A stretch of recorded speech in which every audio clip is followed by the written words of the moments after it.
I mean, whether it is or not, there are a lot of people who are absolutely convinced that it is. But the reality is that it's a vastly complex system that we have only begun to understand. So let's simply say, maybe it's not our fault. So let's assume that it isn't. Let's assume we never run out of oil. We know that the quantity of oil that is accessible varies with the economics of the oil system.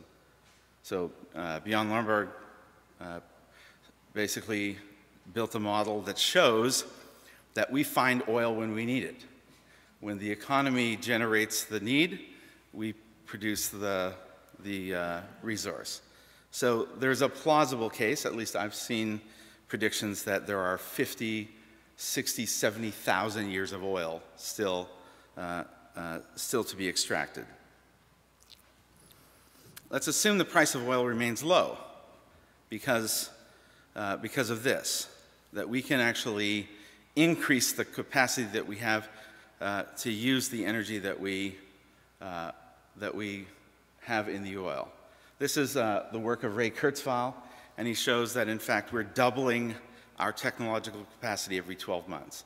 So the idea that we're going to get out of a barrel of oil what we get out of it today in 20 years is not really plausible. We're going to double and double again every year until we are seeing a million-fold increase in our capacity over that 20-year period. And he shows in his work that we're approaching already. Today, $1,000 worth of computing can produce the calculations of one mouse brain. And sometime in this half-century, $1,000 worth of computing will produce the calculations of all human brains. So the capacity to actually extract energy and use it in new ways is going to be continually evolving and adapting. And finally, let's assume that we lose interest in sustainability. And this is, I think, a really radical and problematic situation. It's a prediction by Bruce Buena de Mesquita, who has been working on these models for 30 years or so and has demonstrated 90% accuracy, 90% consistency in his predictions. And he shows that we're essentially at the high point of commitment to sustainability, that it's actually going to fall away from us, that we're going to have less and less support for the kinds of things that we want in the Copenhagen talks in Kyoto, et cetera. He makes a pretty compelling case that an extremist strategy actually won't work, that relying on sacrifice is not going to be the model that works.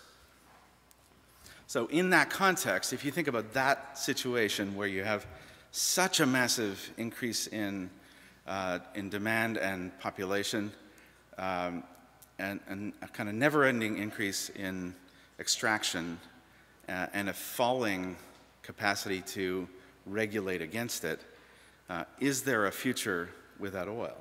I mean, can we imagine that?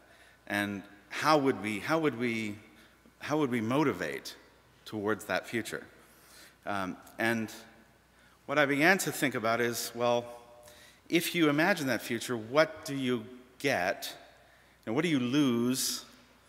And what do you get? What don't we get? What don't we have? What can't we have anymore? And what are the opportunities? So if we had a world without oil, it would mean none of this.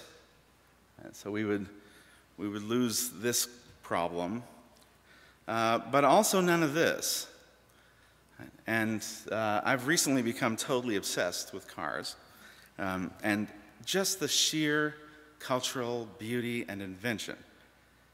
So when I look at this, I think this is an absolutely awesome cultural production, that we made these things that were simply radically desirable, and we could do that. So on the one hand, you lose traffic, but you also lose this. Right? You have none of this. You don't need to do this anymore.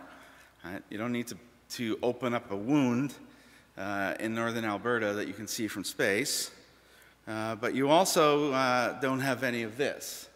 And this would be a sad day. It's I know you all know who this is. Right? My view is it would be a sad day. And, a world without oil would mean none of this, and we wouldn't have the kind of, radical intervention in the landscape. We wouldn't have this stuff washing up on beaches. We wouldn't have this constant problem in the environmental impact. We wouldn't have the Great Pacific Garbage Patch, a floating island twice the size of Texas made of floating plastic. Right? So we would lose those things. But we would also have none of this. This is the work of a friend named Laura Kikauka, and she basically makes the most crazy, beautiful art out of the plastic detritus of our society. We wouldn't have Christo and Jean-Claude's 1979 project that they are now building, a pyramid of 410,000 stacked oil barrels in the United Arab Emirates. We wouldn't have images from space. We wouldn't have satellites. We wouldn't have our projects to go to the far reaches of the universe. We wouldn't have the Daytona 500 on Valentine's Day,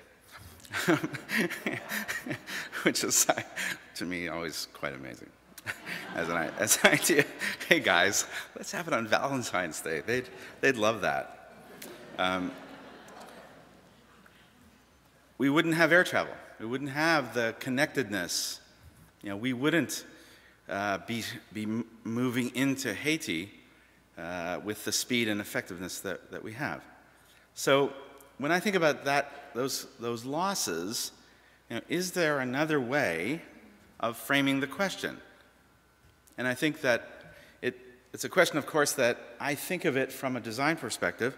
So I ask this question: can we imagine a beautiful future with oil? Can we imagine a future with oil that is a designed future, that is actually an intelligent future? And for me, the answer is absolutely yes. Absolutely.